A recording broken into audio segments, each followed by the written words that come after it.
The intro's not as wildly outdated yet as last year's was with Tyler Van Dyke in it, but that Harold Perkins picture might have to come out at some point. We'll talk about that. I have some I thoughts on Harold Perkins think specifically we that I all want to do. get to. But this is the Blogger Bowl week 1 recap. What a week it was. I'm Dan. That is Matt Rooney. Matt, how you doing, bud? Oh, college football's back. It's so back. Even this week, like the slate wasn't even very good, but we're back. Like it was nice that we had a game that ended up being an entertaining game last night. Entertaining is the wrong word. You know what I mean? Yeah, Worth watching. interesting. Interesting, worth watching. Maybe we'll go with that. Obviously, Sunday night was a good one. We had a marquee matchup, but other than that, man, it was not that much, but still just awesome to have it back. There's a lot of meat on a very small bone is how I would describe it. There's some things worth really sinking your teeth into from the games this weekend, Hmm. even if not a lot of the results were really all that interesting. There were only, like you said, a handful of games with some really interesting stuff. Nevertheless, we will start. I know Colorado was the story of the weekend, but I want to start with the Florida State LSU game. Florida State a lot, LSU not so much, or 45-24 for those of you who like the numbers. In the first half, I wondered if this was going to be a chaotic slop fest like last year's game. I DM'd you Yeah, and Phil at one point and said I would describe both of these teams as talented but boneheaded. I feel like they had the talent to compete with anyone, but could also lose to the Missouris and the Pittsburghs on their schedule. Then the second half happened. Florida State cleaned up their mistakes. They made schematic changes, particularly in the run game, to help neutralize Mekhi Wingo, who just completely dominated the first half up front. They started executing and they started whooping LSU's ass from pillar to post. Jordan Travis was amazing in the second half. Keon Coleman looked every bit the dude they were expecting him he's to so be. good. The offensive line was dominant. The defense looked great. The word I would use to describe what Florida State did, Matt, was mature.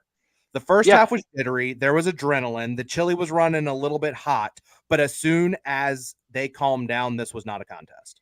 yeah. It was a tale of two halves. I think for I want to say for both teams, but LSU kind of looked like the same old team in the second half. Like Florida State took their deep breath at halftime, kind of rallied themselves. Like you said, I didn't make massive adjustments. Made a couple tweaks in the running game here and there, and said this is just kind of what we're going to come out and do. We're going to do what we do best, and they came out and they started executing. Whereas LSU, on the other hand, just kept looking like deer in headlights. They kept looking frustrated. Their offense was just either Jaden Daniels is going to do something unbelievably cool, or we're not going to do anything. Like that was just their offense. They didn't. I know they're down some running backs, but they didn't really try to even run the ball outside of Jaden Daniels. Um, just a very we and I know we want you to talk about Harold Perkins and we can get into that too. The whole let's take the best edge rusher in college football and make him an off ball linebacker thing. Um, yeah, that's not doing it for me. And I know it's week one and I know whatever it's a long season, but like I don't know, man. You got Nick Saban's not taking Will Anderson and saying, "Hey, you're really good. You're really good at going to get the quarterback. Let's put you off ball. I think you can help the team there." It's no, put your best player in his best position to succeed and control a football game, and they just changed that up. It's like, nah, we're going to put you here. I don't understand that at all. Yeah, Matt Miller, who's one of the NFL draft guys from ESPN, pointed out something that I haven't been able to stop thinking about. I'm with you. I was really skeptical, and I've talked about it twice. I talked about it on our previous show. I talked about it on We the did previous talk show, about it. I the thought SEC that it was preview going to be show. like I thought the Harold Perkins thing was going to be like, "Hey, we're going to move him here. We're going to disguise different ways for him to get to the quarterback."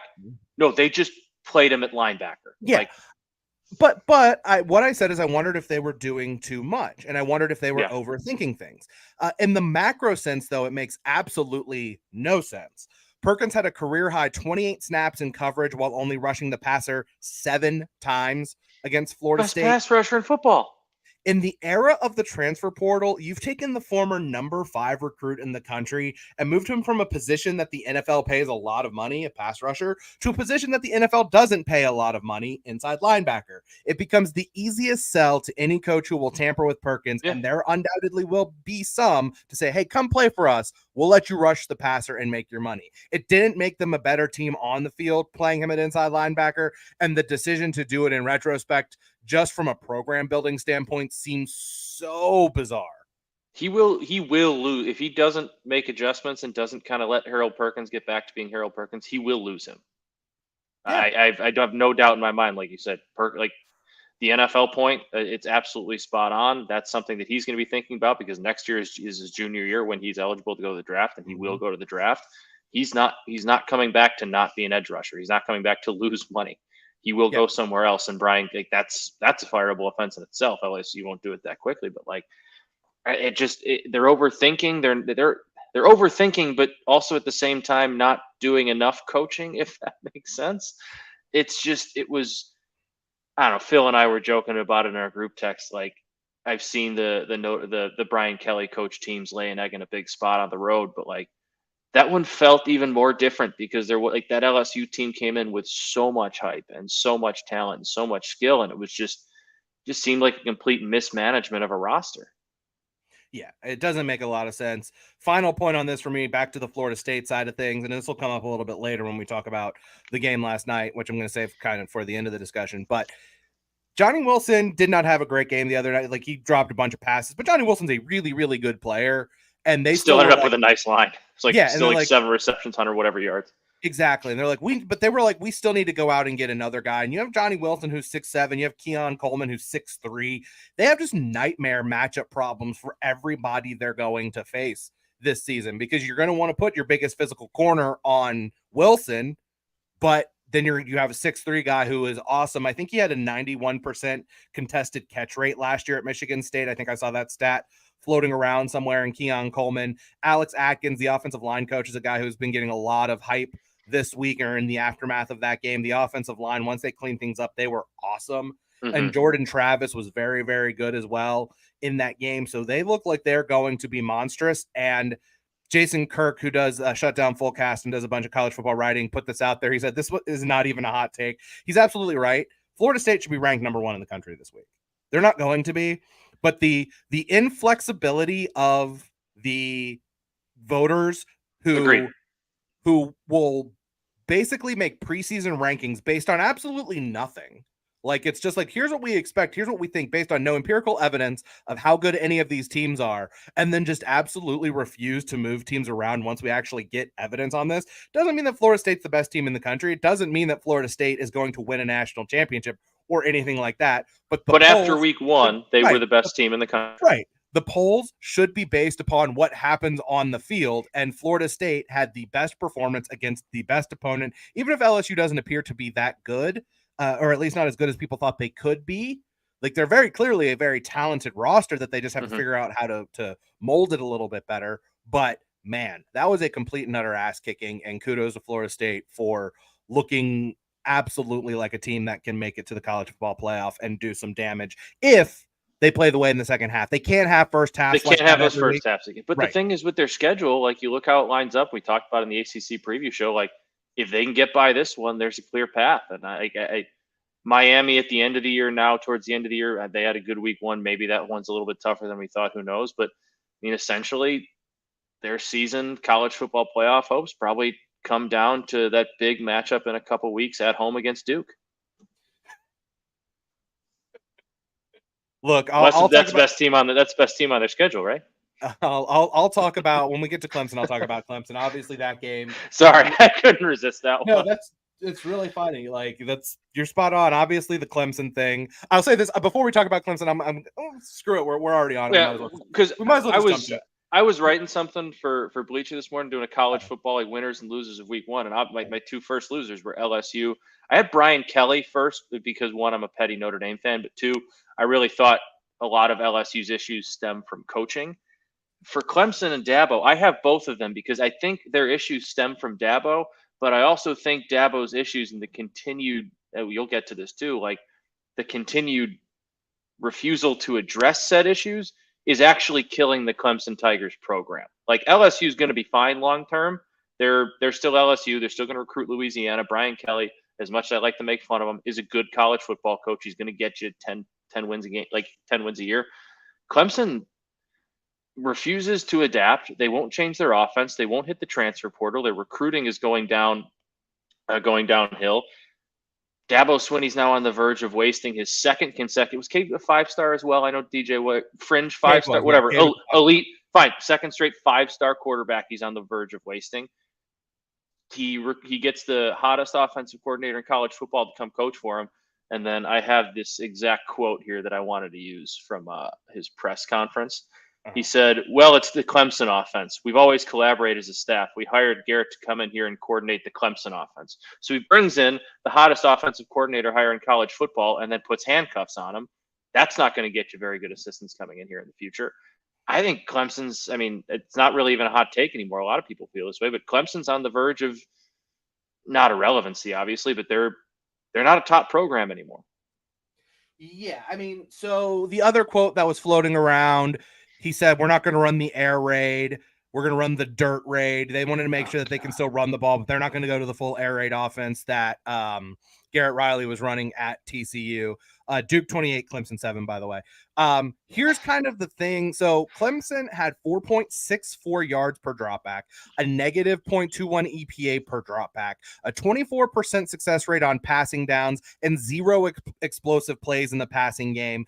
Cade Klubnik's average depth of target against Duke, 5.6 yards, which was 114th out of 125 quarterbacks with at least 20 dropbacks in week 1. Max Duggan, average depth of target, 9.7 yards, tied for 44th out of 128 quarterbacks with at least 200 dropbacks in 2022. I understand the concern, and look, the criticisms of Dabo Swinney are very valid in this situation, but in terms of like what the handcuffs that he put on Garrett Riley, they just don't have the dudes at receiver, though. That's coming back to the recruiting portal, the refusal to hit the portal. And it's about the development. They've recruited okay. It's about the development at that position. But I've talked about it time and time again with them. I've talked about it last year. I've talked about it in our previews. When Clemson was winning national titles, they were good in 3 spots. They were good at quarterback. They were good at wide receiver. They were good at defensive line. I don't know if Cade Klubnik's any good. I don't know that he's not been put in a good situation to succeed. So I'm willing to say jury's still out there. Defensive line, we knew lost some guys. I think the defensive line over the balance of the season will be fine. I don't even think the defense played that poorly for the most part last night. They gave up some big plays, but I think the defense was okay, not great. I thought they played fine. Game. Actually, Phil and I were talking, didn't even think Duke played. Duke didn't even play. They didn't play that great. Like they played obviously well. They made some big plays, but yeah. But their wide Duke, the Duke secondary was not afraid of the Clemson wide receivers. Mm-hmm. And like we talked about it, like Johnny Wilson is better than anybody that Clemson has at wide receiver. And they were just like, okay, well, we're still going to go out and get some receivers. And they go and get Keon Coleman. And if you can't stretch the field vertically, if your receivers can't get open down the field, teams are just going to be able to play man coverage on them and line up against and play 8 in the box against your run game. And they had some success running the football in that game, but not enough to sustain it. Now, I think we do need to back up for a second and take a bigger picture outcome of this. Duke winning this game was not an unfair result, but the outcome was about as unlikely a result as you're going to get. Duke 28, Clemson 7 was about as unlikely as the result was going to be in this game. The funniest fact from this game, and it's kind of the most mind-bending thing I think I've heard in a long time in a college football game, in the second half of this game, Clemson did not score a single point, but also did not punt. So it was a very weird outcome. It was not really, this was an outside the kind of median outcome that you would expect from this game.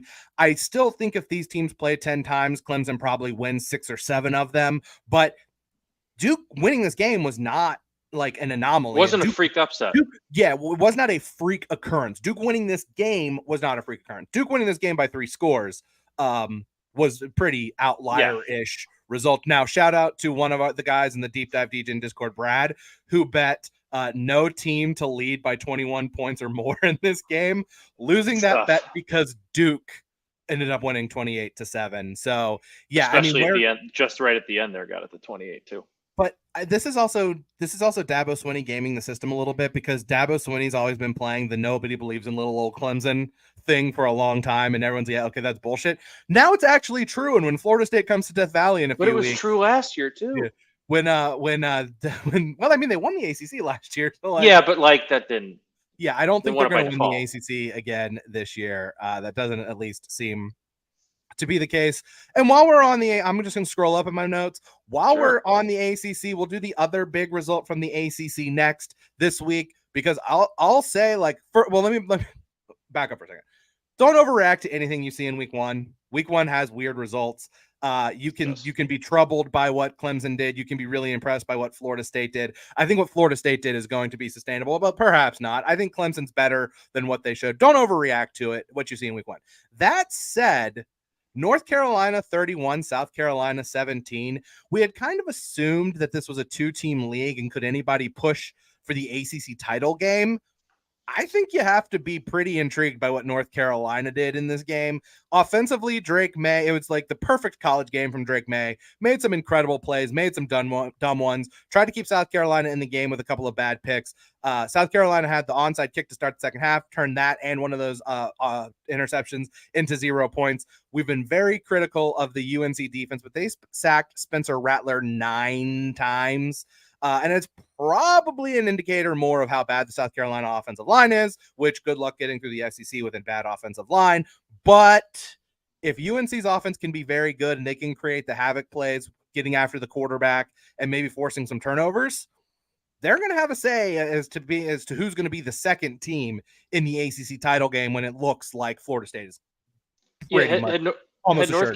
Had North Carolina got out and won this game 45-41 or something like that, maybe I'm thinking like, all right, well, that was fun, but kind of same Carolina team as last year. They're just going to be in a bunch of shootouts and they're going to win some coin tosses. Their defense looked very good. I know South Carolina, like you said, their offensive line really struggled and they had some question marks they were going in. And obviously those question marks are still there after their week 1 performance. But defensively, they played really well. Obviously, getting to the quarterback, they took the football away. Like they kind of, I know Spencer Rattler's numbers are, he put up big numbers like 353 passing yards, something like that. But like for the most part, kind of held him in check and limited some big plays. They just kind of didn't give him all that much to work with. And I was wildly impressed with their defense. And yeah, Drake May had, I'd say, somewhat of an off night even with those 2 interceptions, but he'll be better than that. Carolina might be a little bit better than we're giving him credit for. Yeah, I mean, even if you talk about like, let's see, how many turnovers? South Carolina was actually really good. Like South Carolina won the turnover battle in this game, but they only had a 37% success rate. They had a negative EPA per play, yards per play was under 5, negative EPA per dropback, negative EPA per rush. They had a pretty poor success rate on third down. They did generate some big plays in the passing game, but like if North Carolina is playing boomer, like if North Carolina can generate the havoc plays on offense on defense, me, then they're like, they'll give up some big plays, but if they can get just some stops, they're going to be a tough team to play. And so that was kind of, they're going to win a lot of football games. I didn't watch them. You brought up Miami at the end of the season for Florida State. I didn't watch any of that game. I didn't either. I just saw they won 38-3. And, you know, the funny thing, like also before we move on to my apologies, my admittance of being wrong about Colorado. I'm going to be at the Alumni Bar in New York City for the Texas-Alabama game. You're at a wedding this weekend, and Phil's going to be at the HCBC game. So one of the most interesting week 2 slates probably ever, and none of us are going to get to see a ton of football. I'm at a wedding Friday. Well, I do have a wedding. I have a wedding. Yeah, the wedding's Friday. I have a wedding also Saturday night, but like I should be in front of a TV on Saturday for. Okay, good. At least one of us will be. I'll be on the train to New York. I'll be watching Alabama, Texas on my phone at my wedding table on Saturday night. Don't you worry. I will be on the train to New York trying to watch games. Then I will be probably at a matinee Broadway show. That's kind of the deal I make with my wife. That's a fair deal. Yeah, it's a fair deal to be like, hey, let's go. I mean, I love Broadway shows. It's like my favorite thing in the world is college football. My second favorite thing is Broadway. So like, I don't hate it, but like, man, I want to watch all these games. All right. It is time to admit it. I was wrong. Colorado 45, TCU 42. There were so many takes about Colorado during the offseason. Things probably got overcomplicated with them, if that makes sense. They hired a really good offensive coordinator in Sean Lewis. They brought in a really good quarterback, an all-world two-way talent, and a bunch of other really, really good skill position players. And suddenly, they looked like more than a competent football team. It's not that I doubted the talent. I just wondered how they would acclimate to the Power 5 level, and they answered that question and then some. Shedeur Sanders was composed. Travis Hunter, in the parlance of his head coach, is him. Dylan Hunter is a versatile weapon. Jimmy Horn Jr. is a really good number 2 option at receiver. The other big question was line play, and the line held up pretty well. TCU started turning the tide a little bit on them in the second half, but all in all, it was a really good performance from that group. The Colorado defense still isn't going to be very good, but they got 2 interceptions they needed to keep TCU out of the end zone, which was enough to win the game. 2 things can be true here, Matt. Colorado is a lot better than people thought they would be, and TCU perhaps has taken a big step back, but nevertheless, I think the perception of what Deion Sanders is doing rightfully has changed based on this game. The defense has issue, and the roster depth is going to be a problem if key guys get hurt, but this was a smashing success in week 1, and almost more important than anything else, Colorado's fun. Colorado's going to be very fun, and they're going to be there. We talked about it in the Pac-12 preview. That's just another team in the Pac-12 this year that's just going to be a blast to watch, and week in and week out, once conference play starts for them, the Pac-12 is going to be the most fun conference to watch in college football because they have teams that just about any team can put up 40, 45 points in a flash. Still worried about their line play, like you said, and they're going to face some better pass rushes here going forward. But they showed they have the high-end talent to compete with anybody on a given night. Travis Hunter looks like the best player in college football. On the other hand, TCU, I was just not at all impressed with. I kind of think there's a chance we look back on this one to a lesser extent, and you and I will remember this game both very well. I actually saw this. It was going viral the other night because it was the whatever year anniversary. This game feels like Notre Dame, Texas from, what was that, 2017? 2016. Texas is 2016. Back, the Texas is back game. I don't think to the extent where both teams are 4 or 5 win teams, but where you look back and it's like, oh, that was a really fun game with 2 teams that are fine. And that fine for Colorado, given where we both had them, where I think Phil had them, where most people had them this year, would be a massive success. If they're fine and fun, that's a massive success in year 1. And then they can obviously start kind of getting their recruits in and start recruiting the big boys, which actually Shadur Sanders had a quote in his press conference. It said it was asked him how much different FCS was from FBS. And he basically said skill player stuff's kind of the same. It's just the quickness in which the D-line gets on you, which I would agree. I think you can find really good skill players at just about any level, but the difference in once you get up here is the line play. So once Colorado gets those guys in, I think they'll be just fine. But this year, I think they're going to be a fun football team. They're probably going to lose some shootouts. They'll win some shootouts. But yeah, they're better than we thought for sure. I also did bet Travis Hunter to win the Heisman. They're not going to win enough games, but I mean, it would be Travis Hunter. If they put up a Heisman finalist market, God, I would. Travis Hunter. Yeah, I would bet that. Keep an eye out for that. That's your job. I usually look. So we're not gonna dig too deep into games today. We'll talk about some of these. We'll talk about their game this weekend in a bit, but I do think the game on Saturday will go a long way into a potential bowl eligibility for this Colorado team if they beat Nebraska. Yeah. I kind of think they're going to, but if they beat Nebraska, they're going to go 3-0 in non-con because Colorado State's not very good. So that puts them at 3-0. That means they're going to have to find 3 wins. I'm going to just assume they're going to lose to Oregon. They're going to lose to USC.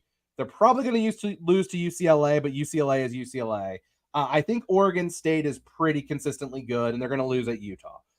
So they're going to have to find 3 wins against Arizona State, Stanford, Arizona, or at Washington State. And then I'll maybe just say UCLA because UCLA is UCLA. Yeah. Bowl eligibility, I think most people would have thought would have been an unbelievable achievement for this team. And if they beat Nebraska on Saturday, I think it becomes a very, very real goal. Yeah, I think they're going. And I know that people are dreaming big with Colorado and go for it because it was really fun to watch. But if they achieve that, that's a huge success in year 1, and that feels like a very realistic possibility. Matt, you talked about how fun the Pac-12 is, Matt. The Pac is back. The Pac-12 went 12-0, and I'm pretty sure UCLA was the only team that didn't cover. We knew what the league was at the top, but the bottom of this league looks like the floor has been raised significantly. We talked about Colorado. Stanford looked competent, modern, and more interestingly, like fun. Yeah. That was weird. On offense anyway. Cal has a wrecking ball of a run game with Jaden Knott and Isaiah Ifanse, who was one of the best running backs in the FCS before he missed most of last year with a knee injury. The Arizona schools are a bit of a mystery still, but Jaden Rashada made some pretty awesome throws. They have exciting players, though. They do. They have exciting players. He made some great throws. They didn't play particularly well. New game, new coach, new quarterback, but the high end of it was great. Arizona, who knows? DJU looked awesome. Oregon State looked awesome. UCLA's got to kind of make a decision as far as quarterbacks are concerned. Just give it to Dante Moore. Just give it to Dante Moore and let him cook. Let Dante cook. But this league is going to be so much fun, and it is going to be a gut punch every week, remembering that this is the last year. Yeah, it's sad because I keep thinking, oh man, this conference is so fun. It's like it's finally getting back to that kind of national prominence level and might be competing with the big boys, and it's gone. So the Fun way to go out, though. It is. So the last team that I really wanted to kind of talk about, and this one's a little bit more under the radar, but there's a coach, Matt, who I think might have done a better coaching job than Deion Sanders this week. And he did things that are similar. GJ Kinney had one of the best offenses in the country last year at Incarnate Word in the FCS level. He brought his offensive coordinator, Mac Leftwich, which is an unbelievable name, Mac Leftwich, with him to Texas State, where they tried. Any relation to Byron? No. They tried to not a very common last name. Complexion differences there. Okay. Where they tried. So he brings him to Texas State, where they tried a Deion light approach. They brought in 51 new scholarship players, including TJ Finley, whom LSU nor Auburn could really mold into a productive quarterback. He went 22 of 30 for 298 yards and 3 touchdowns and a 42-31 beat down of Baylor. The first ever P5 win for Texas State. I feel ancient because Kenny enrolled at Texas a year after I graduated, but getting talented. So my argument for why it's more impressive than what Deion did is this: Colorado was a mess. I understand that, but getting talented players to a P5 school, no matter how bad they've been, is still easier than getting them to a Sun Belt school 30 minutes south of Austin. They completely remade things. Again, same thing with Colorado. It's not so much that people have focused so much on the transfer portal issue. Oh, teams are now going to just start trying to do this every year. They're going to just try to completely redo their roster with 50 plus transfers. If you don't have good coaches, it's not going to matter. The Colorado thing worked because they have good players, yes, but because Sean Lewis is a great offensive coordinator. Mm-hmm. Texas State worked because GJ Kinney and Mac Leftwich have a really, really good offensive system that was really good at the FCS level. And Baylor, frankly, we were probably wrong about Dave Aranda. That might be wrong. I might need to take an L on that one. The last thing about this, because I don't even know if I took it off my list of games for this week, and I won't talk about it on Thursday. Matt, I already talked about where he coaches, Texas State. So you know the answer to this. But I'm about to tell you a story. And if I was going to tell you this story before all of this and say, hey, what state did this happen? You would have guessed Texas. But on Saturday, Texas State plays UTSA. In 2005, GJ Kinney played for his dad, Gary Joe Kinney, by the way. Great Texas name. I was going to say that's a perfect Texas name. Yeah, he was the quarterback for his dad, who was the head coach at Canton High School. His dad got shot in the abdomen by a disgruntled parent in the spring. That fall, the team kind of rallied around that whole situation. They went to the state playoffs where they beat Gilmer High School, which was a state powerhouse in Texas, coached by Jeff Traylor, and they beat Gilmer in the playoffs. As a result of that run, Gary Joe Kinney got a job at Baylor, his alma mater, and since his dad moved out, his mom wasn't living in Canton anyway, he needed to find a new place to go play. GJ Kinney did. So under kind of dubious circumstances and recruiting and all that at the high school level, which you're not supposed to do, he met up with Jeff Traylor at a Dairy Queen in Gilmer and agreed to go there and be their quarterback. So long story short, Saturday's Texas State UTSA game features a matchup between a coach who played quarterback in high school for his opposing head coach on Saturday. Just the most quintessential Texas thing. That's very, very Texas. That's very, very Texas. That. So a new thing I'm going to do, Matt, that I'm going to try not to do as overreactions to things is called You Have My Attention, which is I'm not going to overreact, but I'm just kind of curious about some things. So just a couple of other notes. Kyle McCord was not very good. No, that was bad. That looked bad. Was not good. I still believe in their ability to develop quarterbacks, but Penn State looked really good offensively. Michigan is Michigan, and the Notre Dame game is looming, so they've got to get him up to speed in a hurry. Sorry, I didn't know if you were keeping going there. I haven't seen just an Ohio State offense look that just, I don't know, flustered isn't the right word, but just kind of like they just didn't have any direction. And it seemed like with all those skill players around Kyle McCord, you should be able to just scheme some people open and just be fine and give them some easy pitches and catches. And they couldn't really even do that. Marvin Harrison Jr. wasn't even that big of a factor in this one. I don't know, man. They got to figure things out fast because like you said, Notre Dame's coming up.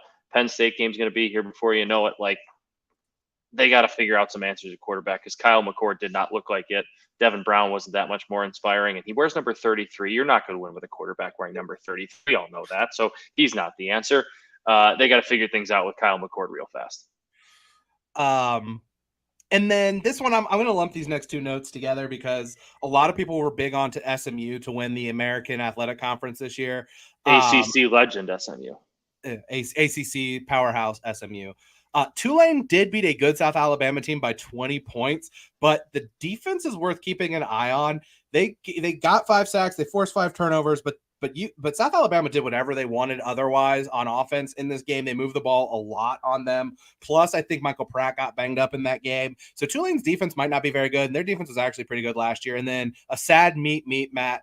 UTSA and Frank Harris, that offense really struggled against Houston. I mentioned the knee issue in the offseason. I mentioned the knee issue that he had from the offseason. He ran the ball okay, but I wonder if he's not fully healthy still. So interested to kind of see what happens there. Leg Show Magazine says, welcome back, everyone. Appreciate you checking us out, Leg Show. Miss having you, miss Brown Bag Bets, and miss your contributions there. And then my last note, just because as a Texas fan, this is just delicious. Boy, remember how I said that the Texas Tech Red Raiders should be called the Texas Tech Yellow Jackets because the buzz was getting out of control with them? Well, buzz is gone when you blow a 17-0 lead on the road and lose. Can't do that. Can't do that. So they have a visit from Oregon coming this weekend. I got to give a shout out to our Huskies.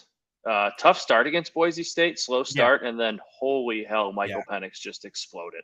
They went off and lose the second quarter or so. They looked really good once they just kind of. It's almost similar to what we were saying with Florida State. Took a half for them to get their feet wet, and then they started executing.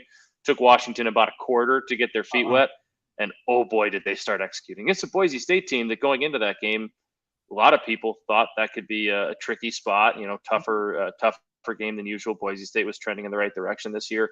Washington just looked fantastic.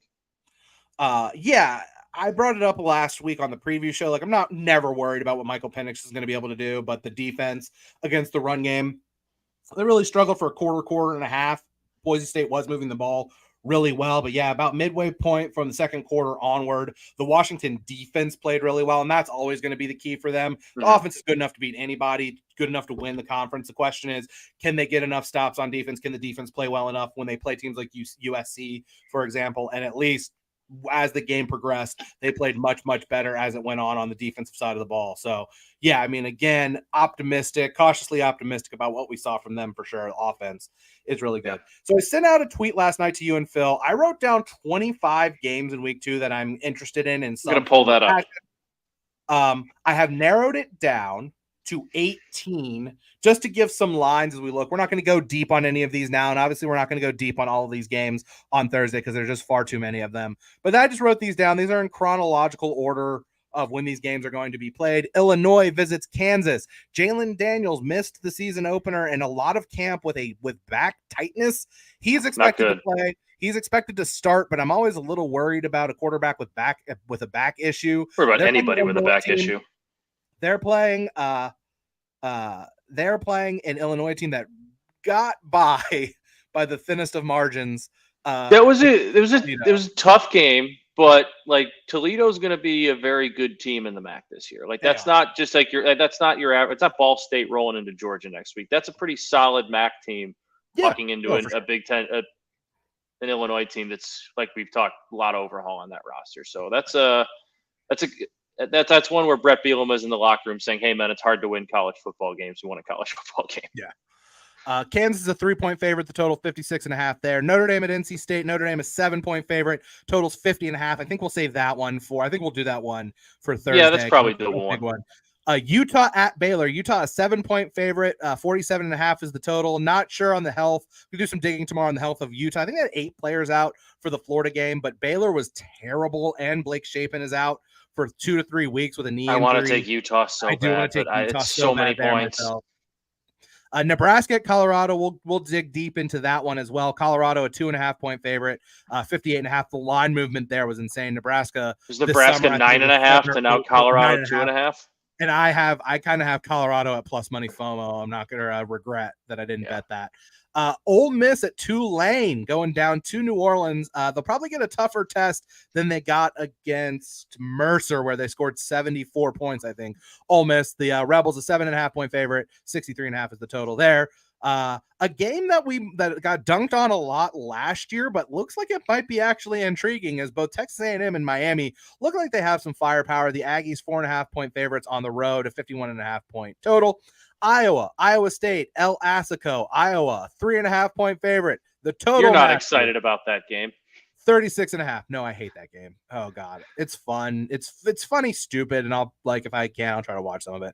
I loved how Iowa, by the way, just real quick, went to scoring on their first 2 drives. Like, oh man, offense might be cooking now. They figured things out with the just then 10 points. The rest of the game went in to shut it down. You'd think that Kirk Ferentz would have kept his foot on the gas and tried to put up points to help that 25-point per game average to save his son's job.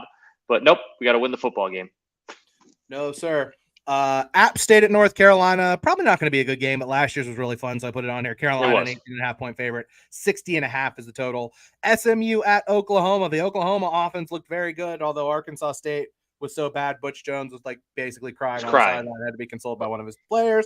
Nevertheless, the Sooners are 16.5-point favorites. The total 70.5. Matt, game of the year at the FCS level, Matt, is on Saturday. I am not even joking.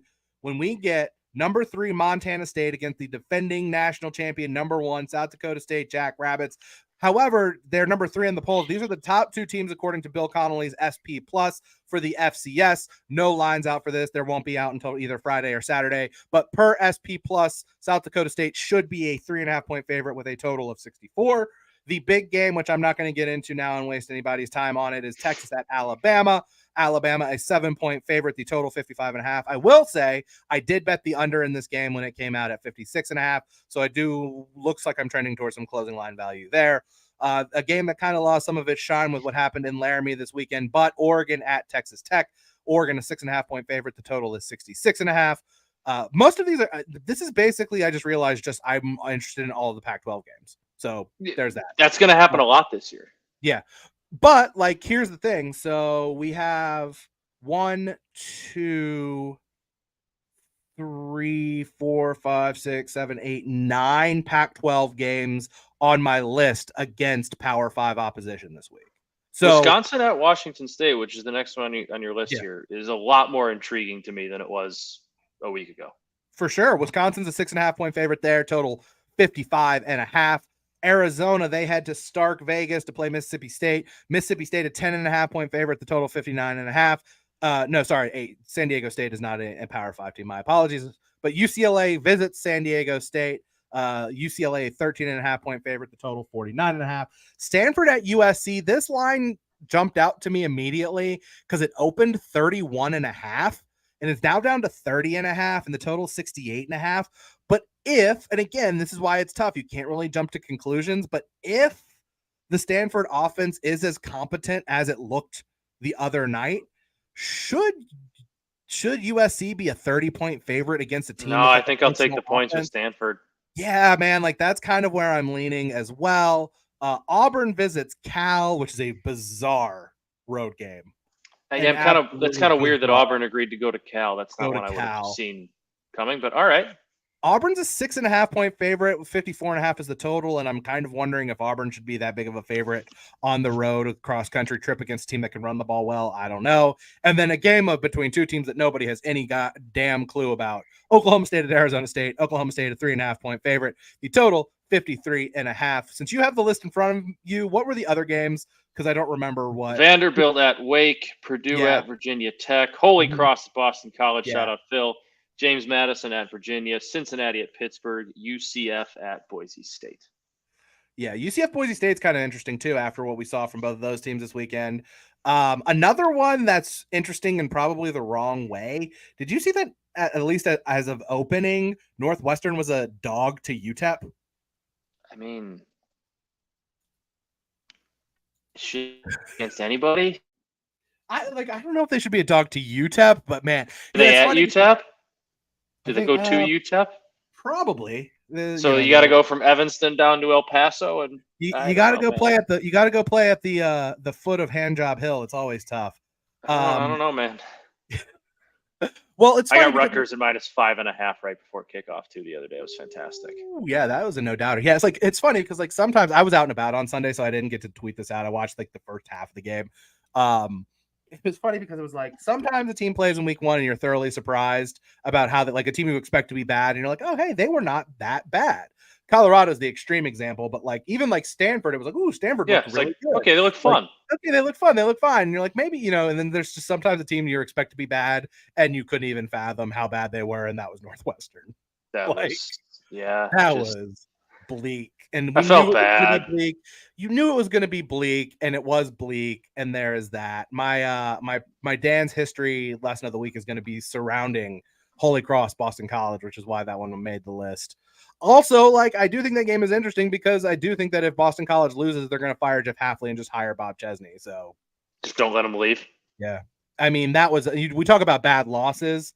Like, you can't lose at home to Northern Illinois in your season. No, that was bad. That was really bad. And there was just nobody there. Leg Show says UTEP's offensive play calling was horrendous, especially in the last possession. I believe they played this week too, but I'm pretty sure you're talking about the Jacksonville State game there. And yes, that was an absolutely brutal coaching job by their team there. So I had UTEP in that game. Yeah, not great.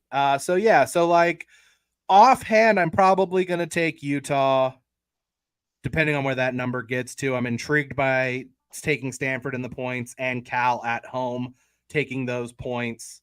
I haven't really dug much else into anything else. I took the Alabama-Texas under. I'll make my case for that on Thursday. I'm on Notre Dame already. I took them at 7.5. 7.5 is good because that number is coming down. Yeah. So, that's not good for you. You want to go the other way. Fine. But nevertheless, I'll take it when it goes down even farther. I'm just genuinely like NC State was not thoroughly convincing this week. Like UConn was able to run the ball on them. Yeah. Notre Dame should be able to ground and pound them to death. So we'll see what happens there for sure. And people forget we have a very handsome and talented quarterback now. There's a very handsome and talented quarterback at Notre Dame this year who wears a necklace with his rib on it. So he does. Hey. That's totally normal thing. I might start doing the same thing. You're gonna just like for no reason surgically remove part of your rib just so you can wear it as a necklace. If Sam wins a national championship, maybe I'm not going to do that, but I'll do something. If Sam Hartman wins a national championship, I'll get like a tattoo of a rib necklace. No, we're not going to do that either, but I'll do something. We'll figure it out. I like how you're unwilling to commit to any of this. I'll figure out. I'm willing to commit to something. I just don't know what it is yet. I'll figure that out. I'm terrified of hooks, but I just had to bet that. I just did. I almost always buy the hook, but I saw it and I bought it. That's one of those where it's like, man, Jason Scraper, good morning from Oklahoma City. Great content, gentlemen. With all due respect, Jason, I will not say that last word as a Longhorn fan, but we do appreciate you listening to the show. I had OU -36 on Saturday. So that was a nice. Yeah, that was a no doubter. They covered. They hit the over on them by themselves. Like that. I accidentally parlayed Oklahoma -36 in the USC Nevada over 66, and it was a nice. I took them separately too, but then afterwards I was looking at my bets. I was like, oh wait, this is a parlay too, and then USC ended up going over, so that was nice. Nice little bonus win for me. That's nice. I hit another first touchdown score in the Florida State game. Shout out to our guy Keon. You're the new Noops. I got them in the wrong, or I couldn't find straight up first touchdown score odds on DraftKings. So I had to do a parlay, and it was first touchdown, Riley Leonard, that's his name, the quarterback. Why am I still him? Riley Leonard. And then he's got a kind of a generic college football name. It's easy to So I played Riley Leonard first touchdown, Will Shipley anytime touchdown, and that flipped. Shipley scored the first touchdown, then Leonard scored the rushing touchdown. So that was kind of a bummer. That was a 30-1 parlay that didn't hit. But I went 1-1. The UTSA game was just a complete dud. Oh my God! Decent day betting. I shouldn't have bet Clemson -12.5 last night, but still a nice one. Nice day for me. I can't tell you how tilting it was. UMass scored on either their first or second possession. Remember, had the over 8.5 team total. They scored a touchdown on their first or second possession of the game in the first quarter. Nothing the rest of the way. And then they got there, I think, early in the fourth quarter. They scored another touchdown in garbage time. My guy Tyson Pumachan got banged up and wasn't really effective in that after that touchdown. So I was so tilting, just like, come on, please fucking score. And then they did. Big time sweat. Big time. It ended up being way more of a sweat than it should have been. Would have been an all-timer had it not happened. Nevertheless, is there anything else from this week that you wanted to bring up? I guess I should have asked you that beforehand. Oh, Mel Tucker's an ass. I don't even want to talk about we don't have to get into it, but putting that kid back in the game was just awful. Like, you can't just go look at, it's Alante Brown, I believe is his name. I believe that's the name. But go find the video clip of all, and I tweeted it yesterday. The kick returner for Michigan State very clearly got concussed on the opening kickoff of the game, and Michigan State let him back in the game. Coaching malpractice, medical malpractice. If honestly, if Michigan State was looking for cause to fire Mel Tucker, they probably could right there. They probably have that. Yeah. I do have one. Leonard, anytime TD after is looking at his yeah, Leonard's a very, very, very good quarterback. He's very live for that. In particular, that touchdown run, the Vanilla Vic touchdown run was awesome in that game. I sticking in the state of Michigan, though, I've talked about Michigan State. This might sound petty because I like Michigan. Can we stop with like the Jim Harbaugh tributes? Like he's not dead. He's not dead, guys. All right, it's not even an NCAA suspension. It's a self-imposed suspension. The school and him agreed to it. This isn't the NCAA. But like, no, this was a suspension that they tried to enforce. No, they tried to enforce the suspension so he can coach against Texas next year. Right. Like, that's the. But thing. like, we don't need we don't need the whole up fours. Like he's suspended for 3 games against East Carolina, UNLV, and some other little sisters of the poor team. Yeah, like. The NCAA was going to suspend him, so they were being proactive in it. So, like... No, they actually weren't this year. They had the 4-gamer, and then the Committee of Infractions essentially vetoed the 4-game suspension because Harbaugh and the NCAA agreed to it. The Infractions Committee vetoed that. So then the suspension got pushed to the end of this year. So Harbaugh was originally going to be suspended 4 games. Then that got taken away. He was going to coach all year, and they'd revisit at the end of the year. They're still going to revisit at the end of the year, but Michigan decided to self-impose a suspension in hopes that it would ease the blow next year. So I'm right. He was going to be suspended. This was stemming from something. The NCAA was going to suspend Jim Harbaugh, right? But not immediately this year. That's what I'm saying. Okay, got it. Michigan suspended him. We're saying the same thing. We are talking about different times. Basically, like I understand the idea of like, hey, this is a bullshit situation. Why is he being suspended? I understand that, but like the free Harbaugh and like talking about him like he's dead, just like I just want my coach back. Okay, it's like we want our coach, but like, nah, dude, he's fine. You're fine. Whatever. Go beat UNLV. That one almost. So a couple people reached out to me about that one not making the list. So Barry Odom's a good coach, and Brennan Marion, his go-go offense is like one of the he's like an up-and-coming name that people are intrigued with, and UNLV is going to be an interesting team to watch. Not against Michigan. I have no interest in that game. It's not going to be interesting. Michigan's going to. Yeah, I mean, I'm interested against. So UNLV plays Vanderbilt. I think they play Vanderbilt in Vegas. I'm interested in that. Like, let me see them against a team with some more. That's one of those that'll be like on my radar. Closer to their level. Yeah, but not against Michigan. Yeah. So state of Michigan, have a day. I guess I don't know. The Harbaugh thing's so dumb, and Mel Tucker is going to go down. It's going to be one of the worst contract extensions in the history of the sport. Leg show, we talked about it a little earlier. The Ohio State offense did look underwhelming. Terrible. A mess. And then we had one more comment just pop in. Yes, Jason, Michigan being dramatic never happens. That is also accurate as well. On that note, we'll wrap it for today. We will be back on Thursday. Time TBD. Matt has to check into a hotel. Matt's busy this weekend. I'm busy this weekend. So we're going to try to find some time on Thursday to get together and talk about an awesome slate of games. A bunch of intriguing stuff. And then the big showdown in T-Town as one-time Texas Longhorn commit Jalen Milroe takes on a guy who committed to Texas and caused Jalen Milroe to decommit from Texas. Kind of stole Jalen Milroe's job.